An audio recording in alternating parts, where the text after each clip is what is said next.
Boa noite, senhor presidente, vereadores, funcionários presentes aqui no plenário, população que acompanha em casa. Primeiro, eu quero manifestar apoio à iniciativa do vereador Edio Lopes e da vereadora Juliana Damos em apresentarem o relatório apartado daquele que a maioria dos membros da base de apoio do prefeito decidiram na SEI, porque é que, enfim, o debate aqui acaba, às vezes, atrapalhando ou confundindo um pouco quem está acompanhando, mas o fato concreto é que o que eles chamam de relatório oficial isenta o DAI de qualquer tipo de responsabilidade naquele fato que acabou vitimando 2 pessoas o ano passado, bem como não determina absolutamente nenhum tipo de ação ou medida que a autarquia deve tomar, a não ser aquelas que ela entende necessária. Quem acompanhou a SEI, quem pôde acompanhar um pouco o depoimento, especialmente dos técnicos, fica evidente, né, isso está comprovado nos autos, no anexo desse relatório que a vereadora Juliana e o vereador Edio Lopes estão assinando, de que uma série de medidas estruturais de prevenção que o DAI deveria ter tomado, apontado por laudo técnico, encomendado pela própria autarquia, para prevenir que esse tipo de situação acontecesse, não foi tomada. O relatório aponta também, de acordo com os estudos, os fatos que estão postos ali, não é interpretação, que ao longo do tempo, as opções que o prefeito Marcelo Barbieri fez de aumentar a sobrecarga de serviços do DAI, acabou contribuindo sim para que a autarquia fosse perdendo ao longo do tempo a sua capacidade de investir naquilo que é a obrigação dela e para que ela foi criada, inclusive. Então, tem uma série de coisas muito graves ali, que a gente percebe uma manobra da maioria dos membros da SEI para tentar chegar ao entendimento, ao passar uma ideia de que foi uma fatalidade, de que a culpa foi do raio, de que o DAI não tinha responsabilidade nenhuma, quando a verdade é muito diferente dessa. Existe responsabilidade no sentido de você precisar proteger, cuidar, zelar, prevenir, e isso não foi feito, está apontado ali. Quem vai desdobrar os fatos, evidentemente, é o Ministério Público, mas nós, como vereadores, temos uma obrigação, o mínimo, de cumprir com o nosso papel e, diante de uma situação que provoca clamor na sociedade, na população e medo, que foi o que aconteceu, especialmente na população que mora perto do reservatório, de ir a fundo e chegar à verdade dos fatos. E, ainda que não caiba a gente julgar, os indícios de que estão postos ali apontam claramente para uma situação de suspeita, de omissão e de negligência do DAI ao longo dos anos, especialmente quando a gente vê os relatórios técnicos da Falcão Bauer e da UFSCar no reservatório, que depois acabou estourando e, como consequência, 2 pessoas morreram. Então, eu acho que a situação é muito grave e tão grave quanto a gente perceber que a situação poderia ter sido evitada se o que estava posto no laudo tivesse sido cumprido, tão grave a gente vê um grupo de vereadores manobrando para poder isentar quem tem responsabilidade na situação pelas questões políticas de sempre. E aí a sociedade, que eu acho que cabe uma avaliação.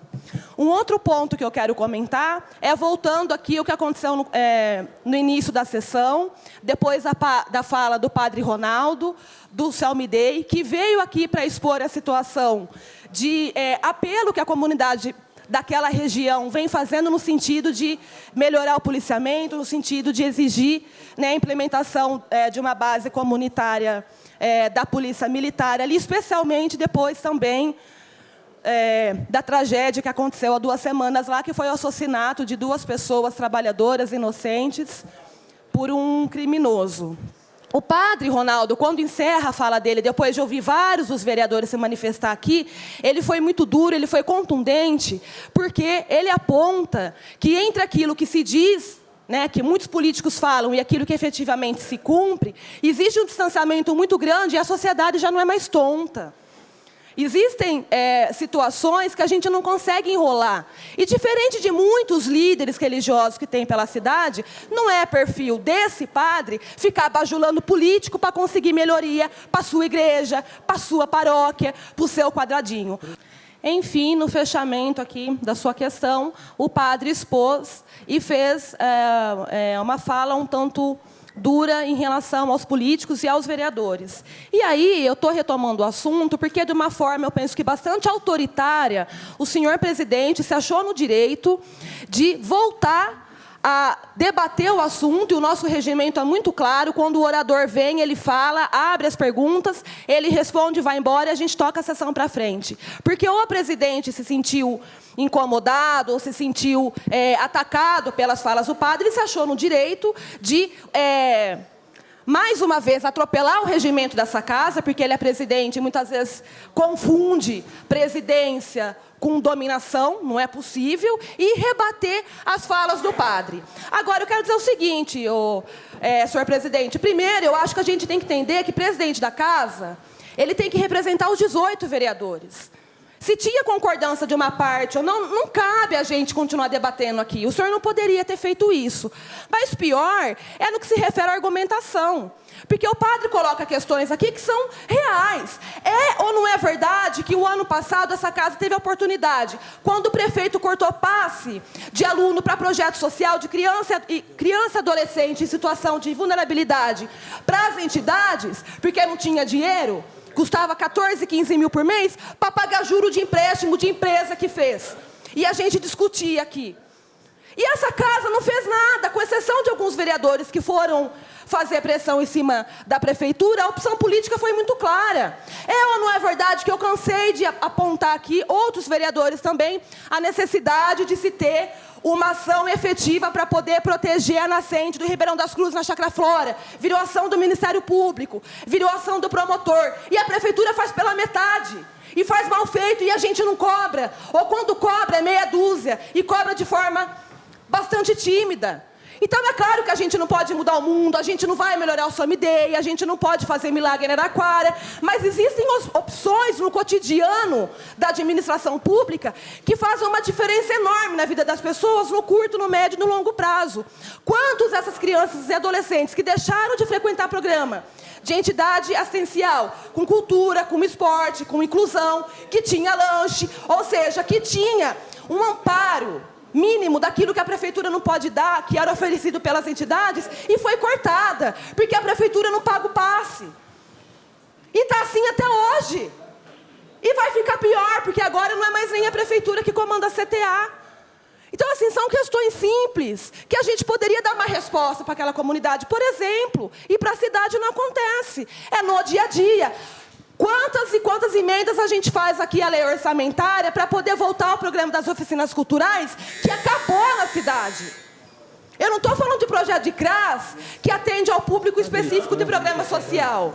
Eu estou falando de oficina cultural que tinha vereador Roberval e prefeito Marcelo Barbieri, acabou com tudo.